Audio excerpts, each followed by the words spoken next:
Okay, problem number 19. They gave us a function, and they asked us what the slope of the tangent line is going to be to this graph at the point when x equals 1.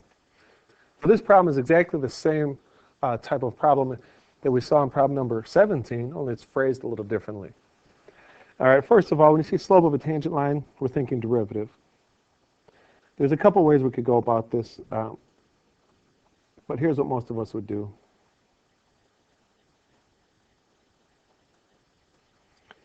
We'd start differentiating this using the quotient rule.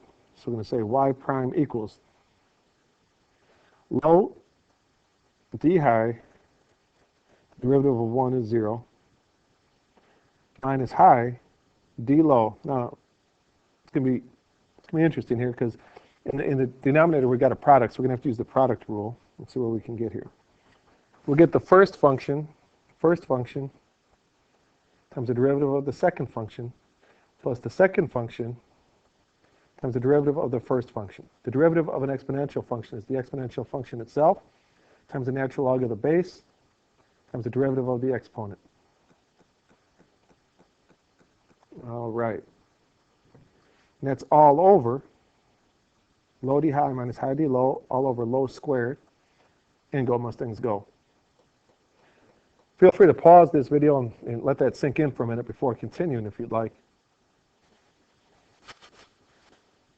Okay, now this problem looks pretty nasty right now, and it is right now. It's not as bad as it looks. We could have done some tricks to make this easier to differentiate had we thought of it earlier, but we didn't, and here we are, so let's go. Well, 0 times anything is 0, so this part is out. Good Lord, what can we do here? Well, I don't know. So let's see what we've got.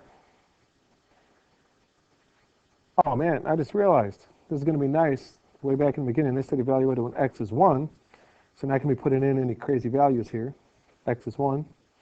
Let's evaluate this when x is 1.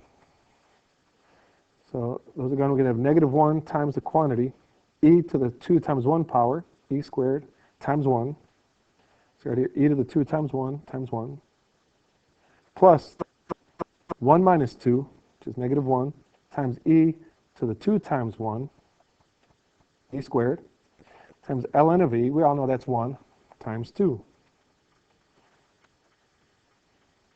And in the denominator, let's see, we'll have e to the 2 times 1, e squared, times 1 minus 2, negative 1 quantity, squared. So let's clean this up and see what we get. Negative 1 times 2, so we got negative 1 times e squared minus 2e squared all over negative 1 times e squared squared. All right, we're getting somewhere. It's getting kind of cramped, so let's do this. E squared minus 2e squared is negative 1e squared.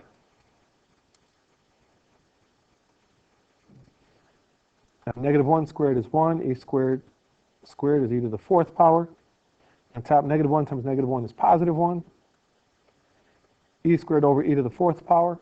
You remember, if you divide in terms of the same base or keep the base the same and subtract the exponents, 2 minus 4 is e to the negative 2nd power, which we'll just call 1 over e squared. Let me write that a little neater. 1 over e squared. Whew. Let's go back and see if that matches one of the answers. 1 over e squared matches option D.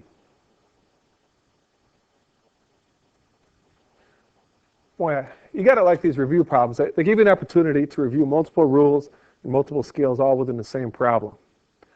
Well, way to hang in there, guys. Keep doing your best. Good luck on the rest of your problems.